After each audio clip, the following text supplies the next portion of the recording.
کعبہ سے پہلے ہمارا جو قبلہ تھا وہ بیت المقدس تھا، مسجد اقصی، اور اللہ کے رسول صلی اللہ علیہ وسلم جب مکہ المکرمہ میں تھے تو نماز پڑھتے وقت اس طرح ایسے ڈائریکشن میں وہ کھڑے ہوتے تھے کہ سامنے کعبہ بھی پڑ جائے اور پھر بیت المقدس کا رخ بھی اسی طرف ہو جائے۔ لیکن جب آپ صلی اللہ علیہ وسلم کی ہجرت ہو جاتی ہے مدینہ المنورہ تو وہاں سے دونوں ڈائریکشن چینج ہو جاتے ہیں، یعنی یا تو اب آپ نماز پڑھتے وقت کعبے ہی کی طرف رخ کر سکتے تھے یا تو نماز پڑھتے وقت بیت المقدس کی طرف رخ کر سکتے تھے۔ تو ظاہر ہے قبلہ جو تھا وہ بیت المقدس تھا، اس وجہ سے اللہ کے نبی صلی اللہ علیہ وسلم مدینہ المنورہ ہجرت کرنے کے بعد بھی تقریباً 16 سے 17 مہینے تک آپ صلی اللہ علیہ وسلم نے بیت المقدس کی طرف رخ کر کے ہی نماز ادا کی۔ لیکن آپ صلی اللہ علیہ وسلم کی یہ خواہش تھی کہ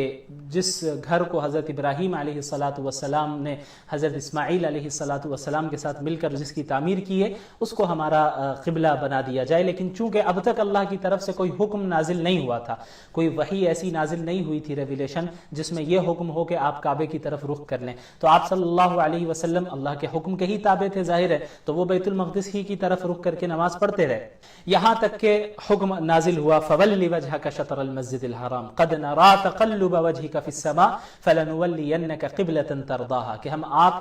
آپ کو دیکھ رہے ہیں کہ آپ آسمان کی طرف نظر اٹھا کر دیکھتے ہیں۔ اللہ کے نبی صلی اللہ علیہ وسلم انتظار کرتے تھے، کبھی کبھی آسمان کی طرف دیکھتے تھے کہ شاید حضرت جبریل علیہ السلام وحی لے کر آ رہے ہیں، تو فَوَلِّ وَجْهَكَ شَطْرَ الْمَسْجِدِ الْحَرَامِ اب آپ جس قبلے کو چاہتے ہیں اب ہم اسے ہی اصل قبلہ بنا دیں گے، اور پھر یہ حکم ہوا کہ اب مسجد حرام کی طرف آپ رخ کر لیں۔ تو 16 سے 17 مہینے تک مدینہ المنورہ میں اللہ کے نبی صلی اللہ علیہ وسلم اور مسلمان بیت المقدس مسجد اقصی کی طرف رخ کر کے نماز پڑھتے آئے، جو یہودیوں کا بھی قبلہ تھا، اہل کتاب کا بھی وہی قبلہ ہے۔ لیکن جب یہ قبلہ چینج ہوا، ڈائریکشن چینج کرنے کا حکم دیا گیا، نماز کی حالت میں یہ آیت نازل ہوئی، نماز کے دوران ہی اللہ کے نبی صلی اللہ علیہ وسلم نے قبلہ چینج کیا اور تمام مسلمان نے بھی رسول اللہ صلی اللہ علیہ وسلم کو فالو کرتے ہوئے ڈائریکشن اپنا چینج کر لیا۔ تو اب یہود ہو گئے بڑے پریشان کہ بھئی انہیں ایک ایسے ہی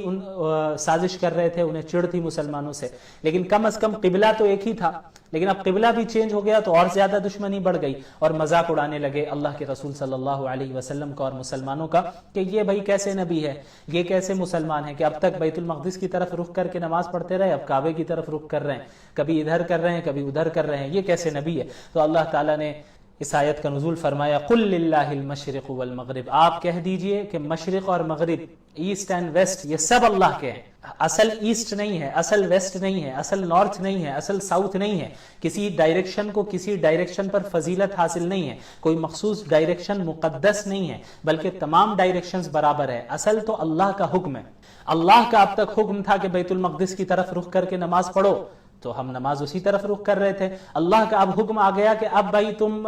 کعبے کی طرف رجوع کرو، کعبے کی طرف رخ کرو، تو پھر اب ہم اللہ کی طرف اللہ کے حکم کو مانتے ہوئے کعبے کی طرف رخ کرنے لگ گئے۔ تو اصل ڈائریکشن نہیں ہے، آپ کہہ دیجئے ان یہودیوں سے اور جو لوگ یہ اعتراض کر رہے ہیں کہ قبلہ کیوں چینج ہوا، آپ کہہ دیجئے کہ اصل اللہ کا حکم ہے، ہم کسی عمارت کو سجدہ نہیں کرتے، ہم کعبے کی عمارت کو سجدہ نہیں کرتے، اور ہم بیت المقدس کو جب مسلمان اس طرف رخ کرتے تھے تو اسے سجدہ نہیں کرتے تھے، بلکہ اللہ کے حکم کو فالو کرتے ہوئے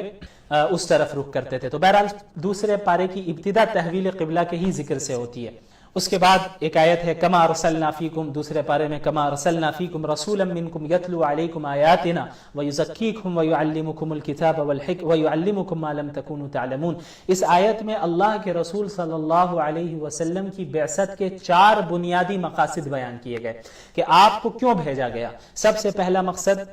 یتلو علیکم آیاتنا، کہ نبی کا کام یہ ہے، نبی کی ذمہ داری ہے کہ ہماری آیتیں پڑھ کر آپ کو سنا دیں، ہماری آیتوں کی تلاوت آپ پر کریں، سب سے پہلا کام۔ وَيُزَكِّيكُمْ، اور نبی کا دوسرا کام ہے تزکیہ کرنا، یعنی انسان کے باطن کو بھی درست کرنا، انسان کے دلوں کے اندر جو گندگیاں ہیں، حسد ہے، بغض ہے، عداوت ہے، شرک بیٹھا ہے، ان ساری چیزوں کو صاف کرنا، پاک کرنا، تزکیہ کرنا، ایک اچھا بندہ بنانا، ایک اچھا مومن بنانا، یہ بھی کام نبی کا ہے۔ یعنی نبی صرف میسج پہنچانے نہیں آئے، بلکہ میسج پہنچانے والے بھی ہیں نبی رسول، اور اس کے علاوہ اس کی تعلیم بھی دینے والے ہیں اور تزکیہ کرنے والے بھی ہیں۔ یعنی رسول اللہ کی صحبت کے نتیجے میں، ان کی تربیت کے نتیجے میں صحابہ کرام کی ایسی جماعت تیار ہوئی کہ جن کے نفوس پاک تھے، جن کے دل پاک تھے۔ پہلا کام نبی کا، رسول کا ہماری آیتوں کو، اللہ کی آیتوں کو پڑھ کر تمہیں سنائے۔ دوسرا کام تزکیہ کرے، تزکیہ مطلب میں نے بتایا پاک کرنا دل کو اور باطن کو، انسان کے باطن کو پاک و صاف کرنا گندگیوں سے، برائیوں سے۔ تیسرا کام وَيُعَلِّمُكُمُ الْكِتَابَ، اس نبی کا کام ہے کہ وہ کتاب کی تعلیم بھی دے۔ دیکھیں کتاب کی تلاوت کرنا یہ ایک الگ کام ہے، پھر اس تلاوت، جس کتاب کی تلاوت کی گئی ہے اس کتاب کی تعلیم دینا، کہ بھئی اللہ نے اس آیت کو نازل کیا، آپ کو پڑھ کر سنا دیا گیا اس آیت کو، لیکن اس آیت کا مطلب کیا ہے، اللہ اس میں کیا کہنا چاہ رہا ہے، کیا اللہ نے ہمیں حکم دیا ہے، تو یہ کام بھی نبی کا ہے۔ تو اللہ کے رسول صلی اللہ علیہ وسلم اپنے الفاظ کے ذریعے ہی سمجھائیں گے کہ بھئی قرآن کی اس آیت کا کیا مطلب ہے، تو اللہ کے رسول کے الفاظ کو ہی کیا کہا جاتا ہے، حدیث کہا جاتا ہے۔ لہٰذا بعض ایسے لوگ بھی ہمارے یہاں ہیں جو منکرین حدیث ہیں، یعنی حدیث کا انکار کرتے ہیں، وہ کہتے ہیں کہ بھئی جو قرآن ہے بس ہم اسی کو فالو کریں گے، حدیث کو فالو نہیں کریں گے، تو ان کی یہ تردید ہے۔ اس آیت میں اللہ نے صاف فرمایا کہ نبی کا کام صرف آیتوں کا پہنچانا نہیں ہے، آیتوں کی تعلیم بھی نبی کا کام ہے، اور جب اللہ کے نبی آیتوں کو سمجھائیں گے تو اپنے ہی الفاظ میں سمجھائیں گے نا، اور جب اپنے الفاظ میں سمجھائیں گے تو اسی کو حدیث کہتے ہیں، اور پھر اس حدیث کو اب ہم کیسے انکار کر سکتے ہیں، اس کو رد نہیں کر سکتے۔ چوتھی چیز حکمت کی تعلیم دیں گے، سنت کی تعلیم دیں گے۔ تو یہ چار بنیادی مقاصد ہیں اللہ کے رسول صلی اللہ علیہ وسلم کی بعثت کے: تلاوت کرنا اللہ کی آیتوں کی، اور اس کے علاوہ تزکیہ کرنا، اس کے علاوہ کتاب کی تعلیم دینا اور حکمت کی تعلیم دینا۔ اس کے بعد آیت کا ذکر ہے ان الصفا والمروۃ من شعائر اللہ فمن حج البیت واعتمر فلا جناح علیہ ان یطوف بہما۔ ہوا یہ کہ زمانے جاہلیت میں صفا اور مروہ پر بت رکھے ہوتے تھے، تو اللہ کے نبی صلی اللہ علیہ وسلم نے جب نبوت نازل ہوئی اور وحی نازل ہونا شروع ہوئی اور مسلمان ایک تعداد اسلام قبول کرنے لگ گئے لوگ، تو پھر وہ بھی عمرہ کرنا چاہتے، وہ بھی سعی کرنا چاہتے تھے، صفا اور مروہ کے درمیان سعی کی جاتی ہے، تو انہیں حرج محسوس ہونے لگا کہ بھئی سعی کرنا چاہیے ہمیں یا نہیں کرنا چاہیے، کیونکہ صفا اور مروہ پہ تو بت رکھے ہوئے ہیں، اچھا اسے ہٹا بھی نہیں سکتے کیونکہ مکہ میں ان کے پاس طاقت نہیں تھی، اقتدار نہیں تھا ان کے پاس، تو اللہ نے اس آیت کا نزول کیا ان الصفا والمروۃ من شعائر اللہ، کہ صفا اور مروہ اللہ کے شاعر میں سے، اللہ کی نشانیوں میں سے، لہٰذا آپ عمرہ کرتے وقت اور حج کرتے وقت سعی ضرور کیجیے۔ اس کے بعد انما حرم علیکم المیتۃ والدم ولحم الخنزیر، مشرکین کیا کرتے تھے کہ اپنی جانب سے چیزوں کو حلال کرتے، اپنی جانب سے چیزوں کو حرام کر دیتے، تو اللہ نے اس کی تردید کی کہ حلال اور حرام کرنا یہ صرف اللہ کا کام ہے، کہ کون سی چیز حلال ہے کون سی چیز حرام ہے یہ بتانا صرف اللہ کا کام ہے۔ اللہ جس چیز کو حلال کہے گا وہ چیز حلال ہوگی، اور جس چیز کو حرام کہے گا وہ چیز حرام ہوگی۔ یہ مشرکین یا کسی بھی انسان کے اختیار میں نہیں ہے کہ اپنی جانب سے کسی حلال کردہ چیز کو حرام کر دے اور کسی حرام کردہ چیز کو حلال کر دے۔ تو اس آیت کا نزول ہوا انما حرم علیکم المیتۃ والدم ولحم الخنزیر، اور اس میں چار چیزوں کو گنوایا اللہ نے، چار ایسی چیزیں جو حرام ہیں: مردار، میتہ، والدم بہتا ہوا خون، ولحم الخنزیر اور خنزیر کا گوشت، وما اہل بہ لغیر اللہ، اور ہر وہ جانور جس پر اللہ کے سوا کسی کا نام لیا گیا ہو، یعنی شرعی اعتبار سے اسے ذبح نہ کیا گیا ہو اور غیر اللہ کے نام پر اسے ذبح کیا گیا ہو، یا پھر کچھ غیر شرعی طریقے سے اس کو قتل کیا گیا ہو تو وہ میتہ میں داخل ہے۔ اس کے بعد ایک بہت ہی بلیغ آیت آتی ہے وَلَكُمْ فِي الْقِصَاصِ حَيَاتٌ يَا أُولِي الْأَلْبَابِ لَعَلَّكُمْ تَتَّقُونَ، کہ قصاص لینے میں اے عقل مندو تمہارے لیے زندگی ہے تاکہ تم متقی بن جاؤ۔ قصاص کا مطلب کیا ہوتا ہے؟ دیکھیں شریعت کا حکم ہے کہ ایک قاتل، اگر اسلامی حکومت قائم ہے تبھی یہ ہے، یہ اسلامی حکومت کا کام ہے، کوئی عام انسان اٹھ کر نہیں کر سکتا۔ وہ کیا ہے کہ ایک شخص نے کسی کا قتل کر دیا، تو اب یہ جو قاتل ہے وہ سزا کا مستحق ہے، تو اس کو سزا کیا دی جائے گی؟ شریعت نے بتایا کہ اس سے قصاص لیا جائے گا، یعنی اسے بھی قتل کیا جائے گا۔ اس نے انسانی جان کا احترام نہیں کیا اور قتل کیا اس نے ناحق، تو پھر اس شخص کو بھی یہ اسی سزا کا مستحق ہے کہ اس کو بھی قتل کیا جائے، تو اسے قصاص کہتے ہیں۔ پھر اس میں اور بھی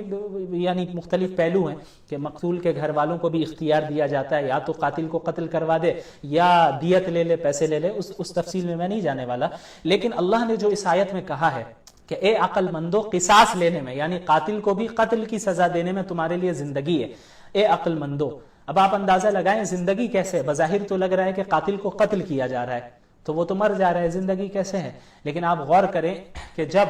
اسلامی ملک کا یا کسی بھی ملک میں اس طرح کا سخت قانون ہوگا اور ایسی سخت سزا ہوگی کہ بھئی جو بھی کسی کو قتل ناحق کرے گا اس کو بھی قتل کی سزا دی جائے گی، اس سے قصاص لیا جائے گا، تو ایسی سخت سزا کو دیکھ کر وہ شخص جو قتل کرنے کا ارادہ رکھ رہا ہوگا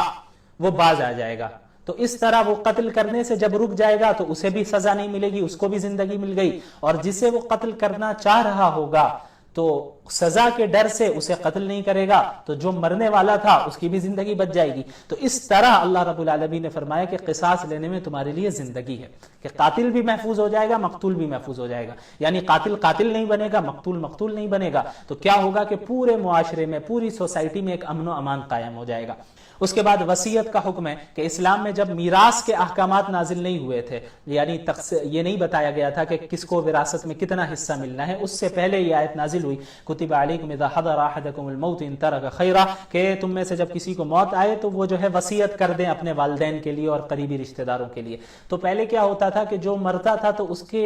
کی جو اولاد ہوتی تھی اور اس کے جو بیٹے ہوتے تھے خاص طور پہ، وہ ساری وراثت رکھ لیا کرتے تھے، تو مرنے والے کے ماں باپ کو بھی وراثت نہیں ملتی، بہنوں کو بھی وراثت نہیں ملتی، اور یہ ساری چیزیں تھی۔ تو حکم یہ دیا گیا تھا کہ بھئی مرنے سے پہلے وصیت کر دیا کرو والدین کے لیے بھی، کہ والدین کو اتنا مل جائے، دوسروں کو اتنا مل جائے، بہنوں کو اتنا مل جائے، رشتہ داروں کو اتنا مل جائے۔ تو یہ پہلے کا حکم تھا۔ اس کے بعد وراثت کا حکم نازل ہوا باقاعدہ، تو وراثت کی تقسیم جو ہے وہ شریعت نے طے کر دی کہ والدین کو اتنا ملنا ہے، بہنوں کو اتنا ملنا ہے، ماں باپ کو ظاہر اتنا ملنا ہے، اور بھی جو رشتہ دار ہیں اس طرح ساری تقسیم کر دی۔ تو اب ان لوگوں کے لیے وصیت کرنے کی ضرورت ہی نہیں ہے، یعنی جو وارث ہیں ان کے لیے تو وصیت نہیں کی جاتی ہے، البتہ کیونکہ وارثوں کے لیے پہلے سے کیا ہے کہ اللہ نے حصے طے کر دیے کہ کس کو کتنا ملنا ہے، تو وارثوں کے علاوہ، ورثاء کے علاوہ جو لوگ ہیں رشتہ داروں میں، ان کے لیے وصیت کرنے کی اب بھی اجازت ہے کہ موت سے پہلے وصیت کر جائے کہ میرے مرنے کے بعد میرے مال سے اتنے پیسے فلاں جگہ پہ دے دیا جائے یا فلاں شخص کو دے دیا جائے، جو وارث نہیں ہوگا ظاہر ہے۔ لیکن وہ بھی شریعت نے یہ قید لگائی ہے کہ 1/3 جو بھی مال آپ چھوڑ کے جائیں گے 1/3 سے کم ہی میں آپ وصیت کر سکتے ہیں، اس کے اندر ہی کر سکتے ہیں۔ ایسا نہیں ہوگا کہ آپ کر دیں گے کہ پورے مال کو میرا آپ فلاں شخص کو دے دو جو وارث ہی نہیں ہے،